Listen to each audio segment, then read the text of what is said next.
Plant anatomy എന്ന ഭാഗത്തിൽ plant cell വാളിനെ കുറിച്ചിട്ടാണ് ഈ ക്ലാസ്സിൽ പറയാൻ പോകുന്നത്. ഇതാണ് പ്ലാന്റ് സെൽ വാളിൻ്റെ സ്ട്രക്ചർ. ഈ പിക്ചർ നോക്കുമ്പോൾ നമുക്ക് മനസ്സിലാവും പ്ലാന്റ് സെൽ വാൾ എന്ന് പറയുന്നത് ലെയേർഡാണ്.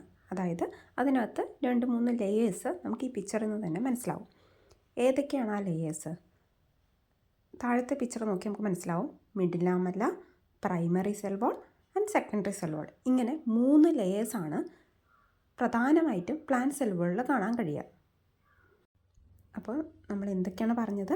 പ്ലാന്റ് സെൽ വാൾ ലെയേർഡാണ്. പ്ലാന്റ് സെൽ വാളിന് 3 ലെയേഴ്സാണ് പ്രധാനമായിട്ടുണ്ടാകുന്നത്. അത് middle lamella, primary cell wall, secondary cell wall. അതായത് മിഡിൽ ലാമെല്ലയാണ് ഏറ്റവും ഔട്ടർ മോസ്റ്റ് ആയിട്ട് കാണാൻ കഴിയുന്നത്. അതിൻ്റെ ഏറ്റവും പുറമേ കാണാൻ കഴിയുന്നത് മിഡിൽ ലാമെല്ലയാണ്. അതിൻ്റെ അകത്ത് പ്രൈമറി സെൽ വാൾ, അതിനകത്താണ് സെക്കൻഡറി സെൽ വാൾ കാണുന്നത്. First one middle lamella. Middle lamella 2 adjacent സെൽസിലെ പ്രൈമറി സെൽ വാളുകളെ തമ്മിൽ അല്ലെങ്കിൽ 2 അഡ്ജസൻറ്റ് സെൽസുകളെ തമ്മിൽ കണക്ട് ചെയ്യുന്നത് മിഡിൽ ലാമെല്ലയാണ്. It cements adjacent cells together. Middle lamella ഉണ്ടാക്കിയിരിക്കുന്നത് പെക്റ്റിക് സബ്സ്റ്റൻസ് കൊണ്ടാണ്. അതായത് കാൽസ്യം പെക്റ്റേറ്റ്, മെഗ്നീഷ്യം പെക്റ്റേറ്റ് എന്നീ പെക്റ്റിക് സബ്സ്റ്റൻസുകൾ കൊണ്ടാണ് മിഡിൽ ലാമെല്ല ഉണ്ടാക്കിയിരിക്കുന്നത്. ഇനി വുഡി ടിഷ്യൂസിലാണെങ്കിൽ ലിഗ്നിൻ ഡെപ്പോസിഷൻ കാണാം. 2 അഡ്ജസൻറ്റ് ആയിട്ടുള്ള പ്രൈമറി വാളുകളെ തമ്മിൽ കണക്ട് ചെയ്യുന്നതാണ് മിഡിൽ ലാമെല്ല എന്ന് പറഞ്ഞു. ഇത് മെക്കാനിക്കൽ സപ്പോർട്ട് പ്ലാന്റ് ടിഷ്യൂസിന് നൽകും. അടുത്തത് primary cell wall. Primary cell wall first formed wall എന്നറിയപ്പെടുന്നത് പ്രൈമറി സെൽ വാൾ ആണ്. വളരെ തിൻ ആൻഡ് ഫ്ലെക്സിബിൾ ആയിട്ടുള്ള സെൽ വാളാണ് പ്രൈമറി സെൽ വാൾ. അതുകൊണ്ട് തന്നെ ഇത് permeable to water and solute. അതായത് പ്രൈമറി സെൽ വാളിലൂടെ വാട്ടറും സൊല്യൂട്ടും കടന്നു പോകാൻ കഴിയും. ഓൾമോസ്റ്റ് എല്ലാ പ്ലാന്റ് സെൽസിനകത്തും പ്രൈമറി സെൽ വാൾ കാണാൻ കഴിയും. പ്രൈമറി സെൽ വാൾ ഉണ്ടാക്കിയിരിക്കുന്നത് cellulose, pectic substance and hemicellulose പോലുള്ളവ കൊണ്ടാണ്. അതായത് പ്രധാനമായിട്ടും പെക്ടോ സെല്ലുലോസിക്കാണ് primary cell wall. Primary cell വാൾ ഒരു പെർമനൻറ്റ് സെൽ വാൾ അല്ല. അതായത് പ്രൈമറി സെൽ വാൾ വളരെ തിന്നും ഫ്ലെക്സിബിളുമാണ്.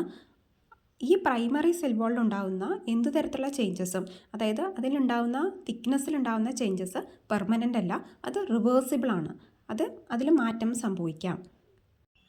ഇത് പ്ലാന്റ് സെല്ലിൻ്റെ ഗ്രോത്തിനും എക്സ്പാൻഷനും വേണ്ടി ഹെൽപ്പ് ചെയ്യുന്ന സെൽ വാളാണ്. പ്രൈമറി സെൽ വാളിൻ്റെ പൊസിഷൻ മനസ്സിലായില്ലേ? അത് വളരെ തിന്നും ഫ്ലെക്സിബിളും ആണെന്നുള്ള കാര്യം മറക്കരുത്. അടുത്തത് secondary cell wall.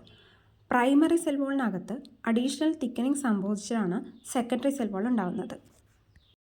Primary cell വാളിൻ്റെ ഗ്രോത്ത് കംപ്ലീറ്റ് ആയതിനു ശേഷം മാത്രമാണ് സെക്കൻഡറി സെൽ വാൾ ഉണ്ടാകുന്നത്. ഇങ്ങനെ സെക്കൻഡറി സെൽ വാൾ ഉണ്ടാകുന്നത് എന്തിനു വേണ്ടിയിട്ടായിരിക്കാം? അത് മെക്കാനിക്കൽ സപ്പോർട്ടിനും സ്ട്രെങ്ത്തിനും വേണ്ടിയിട്ടാണ്. പ്ലാന്റ് സെല്ലിന് മെക്കാനിക്കൽ സപ്പോർട്ടും സ്ട്രെങ്ത്തും നൽകുന്നു. ഇങ്ങനെ അഡീഷണൽ ആയിട്ടുള്ള ലെയർ ഉള്ളത് കൊണ്ട് തന്നെ അത് പാത്തജൻസിൽ നിന്ന് പ്രൊട്ടക്റ്റ് ചെയ്യുന്നു. സെക്കൻഡറി സെൽ വാൾ നോൺ ഇലാസ്റ്റിക് ആണ്. നമ്മൾ നേരത്തെ പ്രൈമറി സെൽ വാൾ പഠിച്ചപ്പോൾ പറഞ്ഞിരുന്നു അത് തിന്നും ഫ്ലെക്സിബിളുമാണ്, പെർമിയബിളാണ് എന്ന്. സെക്കൻഡറി സെൽ വാൾ നോൺ ഇലാസ്റ്റിക് ആണ്. ഇത് ലെസ് പെർമിയബിൾ ആണ്. അതായത് വാട്ടറും സൊല്യൂട്ടും ഒന്നും ഈ പറഞ്ഞ സെക്കൻഡറി സെൽ വാളിലൂടെ അത്ര പെട്ടെന്ന് കടന്നു പോവില്ല. സെക്കൻഡറി സെൽ വാൾ ലിഗ്നിഫൈഡ് ആണ്, ഹൈലി ലിഗ്നിഫൈഡ് ആണ്. ലിഗ്നിനാണ് സെക്കൻഡറി സെൽ വാളിൽ പ്രധാനമായും ഡെപ്പോസിറ്റ് ചെയ്തിരിക്കുന്നത്. സെക്കൻഡറി സെൽ വാൾ പ്രധാനമായും കാണുന്നത് മെച്യൂർ ആയിട്ടുള്ള പ്ലാന്റ് സെൽസിലാണ്. അതായത് സൈലം വെസൽസ്, ട്രക്കീഡ്സ്, ഫൈബേഴ്സ് തുടങ്ങിയ മെച്യൂർ പ്ലാന്റ് സെൽസിൽ. പ്ലാന്റ് സെല്ലിൽ 3 ലെയേഴ്സാണ് ഉള്ളതെന്ന് പറഞ്ഞു. ഏതൊക്കെയാണ്? Middle lamella, primary cell wall, secondary cell വാൾ. ഇതിനെക്കുറിച്ച് നിങ്ങൾക്ക് മനസ്സിലായി എന്ന് വിചാരിക്കുന്നു.